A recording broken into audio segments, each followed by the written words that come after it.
Achtung! Achtung! He escaped Germany, hid out in Argentina, and now has moved to America, where he finally feels at home. Here's America's favorite Nazi, Hans Himmler.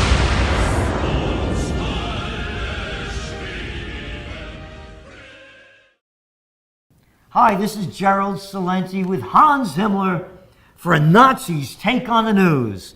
Hello there, Hans. Guten Tag, Herr Celente, and we got some interesting Nazi news today from New York, the place where I now live. Yeah, you like it up here in New York? Well, I like it up here in the country, but it is a little bit too quiet. Better in the city, because more stuff going on in the city. Well, there was some stuff going on a little while ago in this city that kind of made the news, but not the big news. They had this Occupy Wall Street movement going on.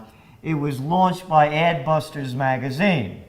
And they expected to get tens of thousands of people, kind of like picking up from the riots that happened or the demonstrations that began in Tunisia and then in Egypt and then in Bahrain, in Yemen, and all throughout Europe and even Israel, where hundreds of thousands of people took to the streets in protest of the favoritism that the government is showing to the people at the top who have all the money and the rest of the people who aren't getting anything or barely making ends meet. So this was an anti-Wall Street demonstration against the corporations, but it didn't turn out that big. But even at the small level that it did happen, boy, the cops stopped it from happening in its tracks. First of all, they couldn't get close to Wall Street. They had them in the peripheral areas. But what the cops did, for example, they started arresting people using an 1850s law. The kids that were wearing bandanas or masks, locking them up. Oh, well, it is an 1850 law. Doesn't matter if it is a 1050 law or a 550 law. The law is the law. And when it says no masks, well, a bandana, that is not a mask. But you can say, if you put the bandana over your whole face, then it becomes a mask, and it is against the law, and so they should be arrested, which they were. But look what the cops did. I mean, they corralled these people. I mean, look at these kids.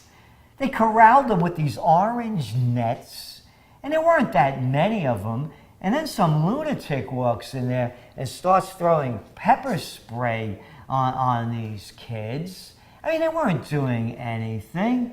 And you know how I say when I'm asked by the media, well, we have demonstrations in the United States like they have over in Europe and we've seen over in the Middle East. I say no. This isn't a country of mommy's boys. It's a country of soccer mommy's boys. I mean, these kids have good intentions, but boy, they don't have the willpower nor the staying power. And it's almost impossible in the United States to demonstrate. They're not only breaking up demonstrations here, they were breaking them up down in Washington a couple of weeks ago. And the only reason they made the media was because some actress got arrested for protesting the oil pipeline that they're going to be bringing down into Canada to get the oil out of those tar sands. So in the U.S., you don't have an opportunity to protest. They call this the land of the free. I say, Hans, it's just like Nazi Germany, the way these cops brutalize people that try to demonstrate. They become nothing more in this country, a lot of them, than enforcers for the corporate crime bosses and the government bosses. Well, that is what they always did. It just now you got the Twitter on the tweet, on the iPhones, on all of those little instruments that can catch the cops doing what they always did do. So it is only that it is now more transparent, and also the reason why the demonstrations here are not like Greece or not like Ireland or not like Italy and all of those places is basically because the Americans are too fat to protest. And you can only fit some of them, not many, in a little street like Wall Street, very narrow street. How they are supposed to get there and protest and do anything? So that is why it is not only because the Americans are too stupid and lazy. That is a part of it. And they sit there and they take all of this stuff, what the corporations hand out to them.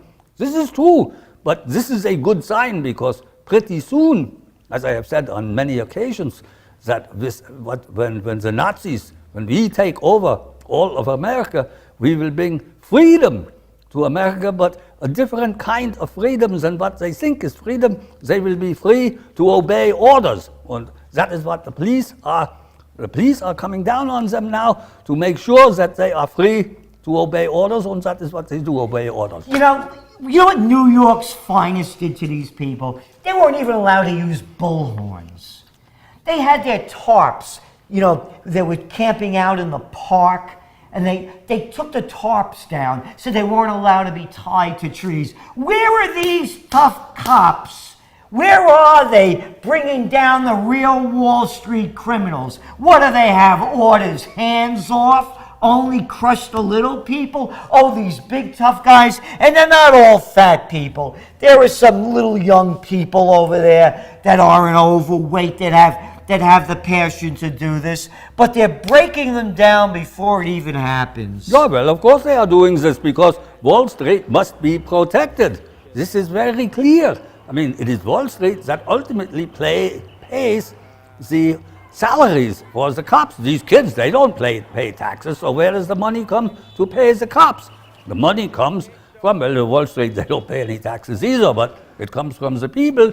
And one way or another, Wall Street must be protected. This is the most important thing in American democracy, which is very like Nazi Germany, because that is what we did too. We protected the corporations.